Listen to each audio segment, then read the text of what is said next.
Hello, how are you doing, guys? Today we're going to do the next part of the previous escalation on TryHackMe, and this one is about stored password, also commonly known as config files. We're going to look through a very typical example. I guess it's in the description here telling us to look in the my OpenVPN file. So let's go ahead and SSH into the machine, and last time we did have a small delay before we could SSH into it, and most definitely that is the old IP address. Let's take the new one, so 10.10.174.191, and it's probably not up yet, so let's just give it a moment.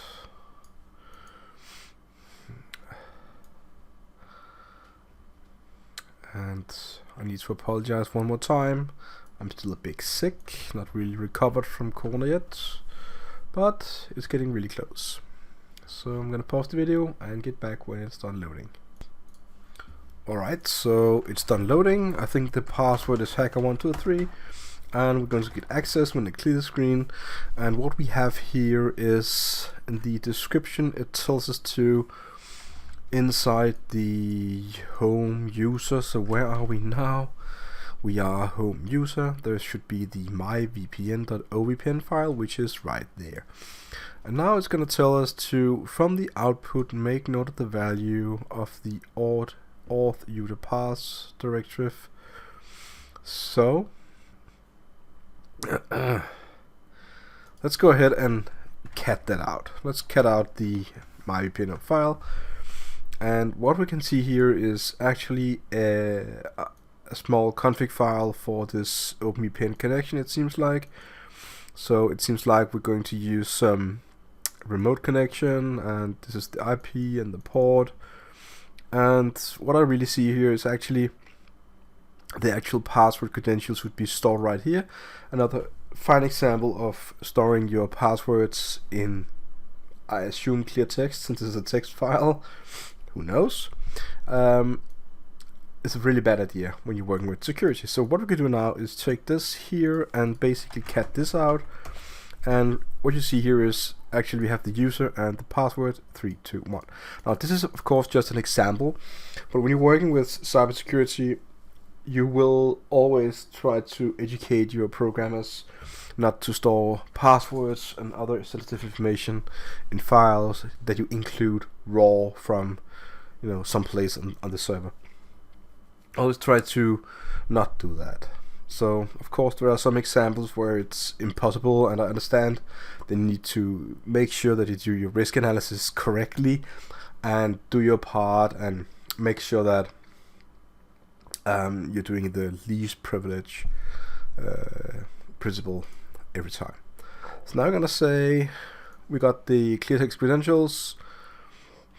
So the password is password 321, so I'm gonna write password 321, and what user can be exposed in the, it's a user, so I guess I'm gonna type user. Alright, so this is one part of the one called stored password. There's another one here called stored password that is in history, and it's in the bash history file, which is very common for password storage. So now that we haven't, well, we did not get any root shell in this particular exploit here. Was it really an exploit? It was not an exploit. We just misused the courtesy of the generous programmers, you can say that. But of course this was not the best security choice by the programmer who made this command here, because if I can access it, basically I can use the credentials. You could have at least set some, if I did like this, I mean, I'm gonna just go back and do home, where was it again, user, and do ls tag al. Could have at least set privileges to only reading if you are the user, and me should be none at all. But again, it's never a good idea to include passwords from a txt file. Now, let's go ahead and check the bash history file is the file that you can actually, you can cat it out. And inside of this file, you will get the history of what's been typed. Okay, so you can see that at some point the user logged into a MySQL server with the password and the user root, and we have it right here. Another fine example that you should never have this, story stuff. It should probably be deactivated or diverted to dev null, which is very common. So the next question here would be, what was the TCM trying to log into? That would be MySQL from what I see. Who was the TCM trying to log in as? Root from what I see. And Naughty, what was the password discovered? If on the password 123, if I'm not mistaken, that is also true. So now that we discovered the different stored password weaknesses, we can go take a look at this. Can we SO into root and say password 123? Is that the correct password? In this particular case, it was the correct password, and now we are root. So this is a really fine example of why not to do this as a developer. So basically, what does all this mean?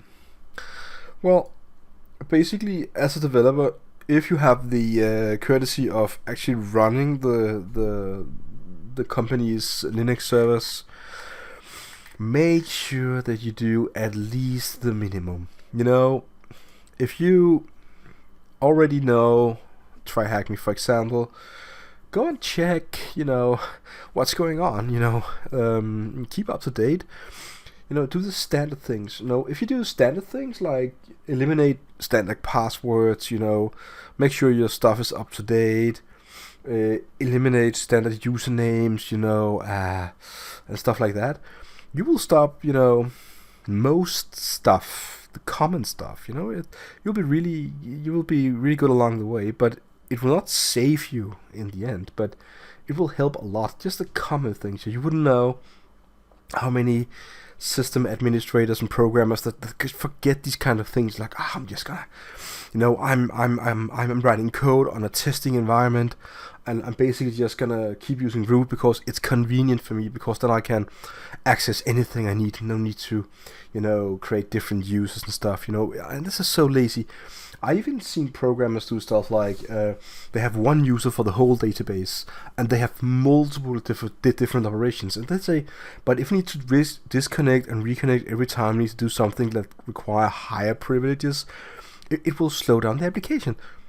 Okay, so might slow down the application for 100 milliseconds, but do normal users need these higher privileges? They do not, so it doesn't really matter. If they really do, maybe you are not developing your application correct. Maybe the idea is wrong. Sometimes swifting from delete to update is a better idea when you're using SQL commands, because then you can mitigate your way around the idea of deleting data, and you can just update it away. So a row deciding whether it's active or not, true or false, things like that. No, I'm going beyond what is about security on TryHackMe, but I like to just talk about different ideas, and sometimes other thought sparks, and I just set up things. And I really hope that you like this way that I do my videos, because this is what I really like to do, and this is the way I like to share my thoughts about developing and great code and stuff like that. So let's make code great again. So I hope you like this video. Until next time, take care.